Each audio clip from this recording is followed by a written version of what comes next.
Hello there, everybody.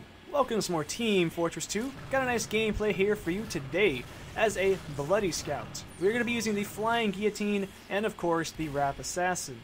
Now, I did try to get, I got two of the brand new crates with the strange Flying Guillotine in them, and I got nothing but strange parts. Surprise, surprise, I'm giving up with crates in general right here. But we're going to go on to Viaduct here in a few seconds, just some warm-up footage, nothing spectacular at all going on right this moment. And my main idea was to see how much bleed damage can I do as a scout, because as you can see right here in a moment with this demo man, the Rap Assassin, pretty much an awesome weapon. And I never really started to use it until, I started using the Sandman Guillotine combo some more.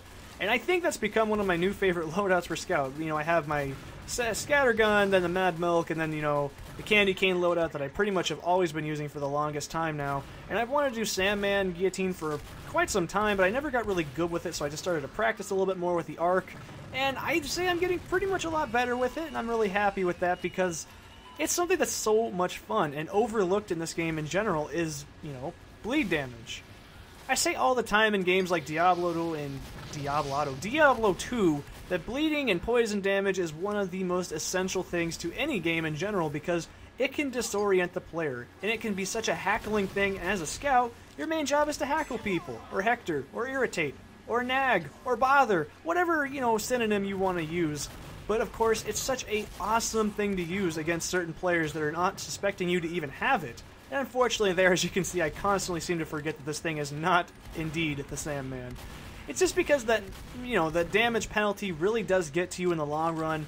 As poison damage, or bleed damage, whatever I'm going to call it for the rest of this, it's really important, but having melee damage in a really nervous situation, like right here as you can see, I'm getting chased down by two scouts, one of them with that brand new promo item that just seems OP, man. That ham, that meat on a stick thing, bone, that thing's OP, man. It just cannot be in the game. And Derpy Scout Battle up for the win.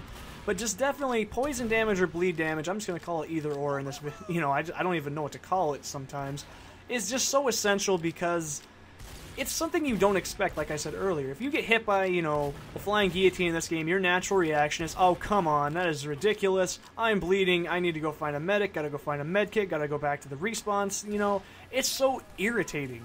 And that in conjunction with extra bleed damage, if you can land both the Sandman and, or not Sandman, my mistake, the Rap Assassin and the Guillotine, you will stack your poison damage, and my original intention was actually to use the mini crits from the Soda Popper and try and get that 5 and the mini crits. It didn't really work out as well as I thought it would, but I might save that for another day.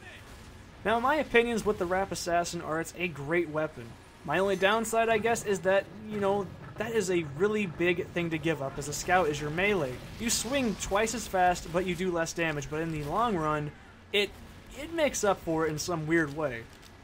Plus, most people don't realize this because if you play on a crit server, melee crits are 15% higher than most other crits in the game.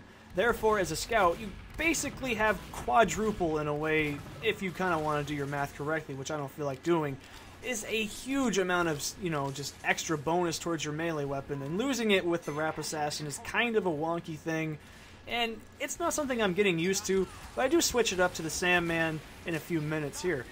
But of course, one thing I could argue with over the usefulness is the stun ability versus the bleed ability.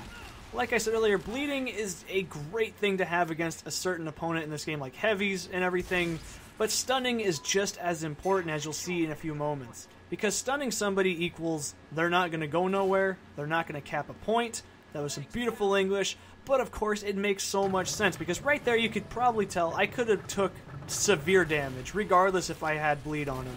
But I could have stunned him and killed him with the guillotine instantly, and not have been destroyed by the OP as hell, piece of meat. But of course, here's where the Sandman really does shine, I think, is killing players like that in some strange, weird manner. And in a few moments, you'll see what I'm talking about, where stunning people is just as important as bleeding. And that's why I feel both the Sandman and the Rap Assassin, both for their awkward properties, really does carry out how a match can end. Because watch this. Just watch this. I made the heavy stop. He couldn't shoot the teammates or the medic or anybody else, and we kept that point.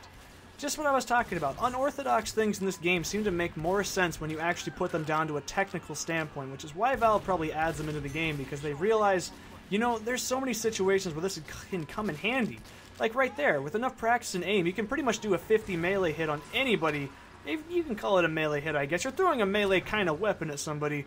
But of course, these are just the final closing crazy things I had. I had the dying urge to play on Nucleus, but it didn't really work out as well as I was hoping. And hilarity ensues and weird things go on, and the times of sand keep on spinning. Try and make some sense out of that one.